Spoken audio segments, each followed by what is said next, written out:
দেশের প্রয়োজনে সেনাদের প্রস্তুত থাকতে হবে, সেনাপ্রধান।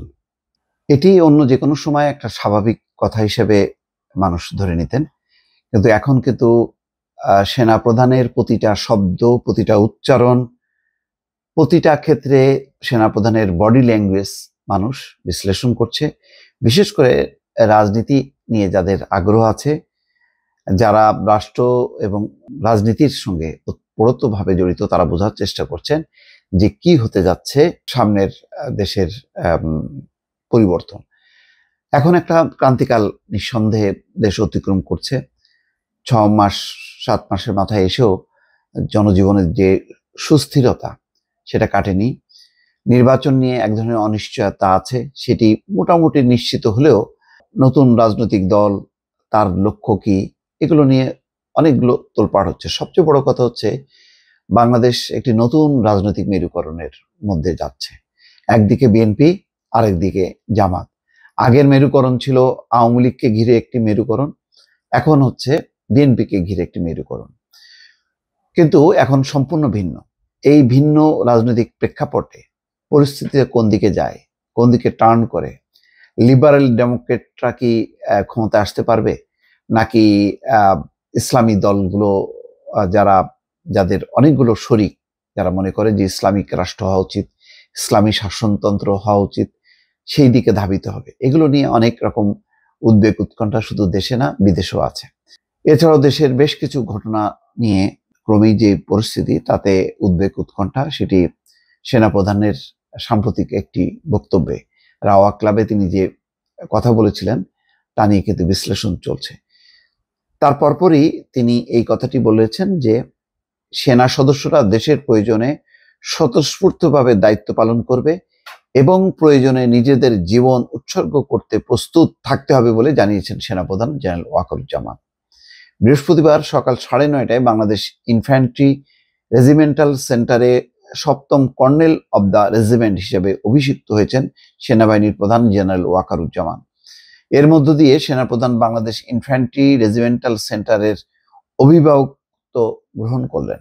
অর্থাৎ তার নিজেরই একটা অনুষ্ঠান সম্ভবত সকাল 9টার দিকে রাজশাহী সেনানিবাসের শহীদ কর্নেল আনিস প্যারেড গ্রাউন্ডে সেনাপ্রধান পৌঁছালে তাকে প্রচলিত সামরিক রীতি অনুযায়ী আনুষ্ঠানিকভাবে অভিবাদন জানানো হয়।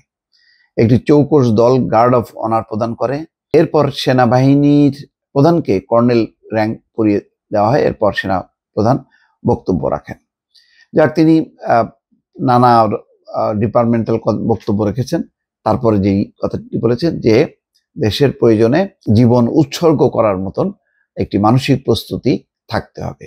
তো এই কথার বলার মধ্য দিয়ে যেটি বিশ্লেষণ করা যায় যে বর্তমানে যেই পরিস্থিতি, সেই পরিস্থিতি প্রায় 7 মাস ধরে সেনা সদস্যরা কিন্তু দেশের আইন শৃঙ্খলা পরিস্থিতি নিয়ন্ত্রণের জন্য তারা পরিশ্রম করে যাচ্ছেন। এত লম্বা সময় ধরে এই দায়িত্ব পালন করা নিঃসন্দেহে খুবই চ্যালেঞ্জিং। এর আগে 111-এর সময় একবার তাদের দায়িত্ব পালনের বিষয় ছিল, এবং তখন কিন্তু সেই জিনিসটা বা শেষটা ভালো হয়নি। এই কারণে সেনাপ্রধান তার যে প্রত্যাশা, যে তিনি নিজে ব্যক্ত করেছেন যে 18 মাসের মধ্যে নির্বাচন হবে এবং সেনাবাহিনী ব্যারাকে ফিরে যাবে, অর্থাৎ সিভিল প্রশাসন কর্তৃত্ব নেবে, দেশের একটি গণতান্ত্রিক বিধিবদ্ধ শাসন ব্যবস্থা চালু হবে। বর্তমানে যেই রাজনৈতিক কাদা ছোড়াছড়ি, হানাহানি, অনৈক্য, তাতে তিনি উদ্বেগ প্রকাশ করেছেন। সেই উদ্বেগ প্রকাশ করে তিনি বক্তব্য দিয়েছেন।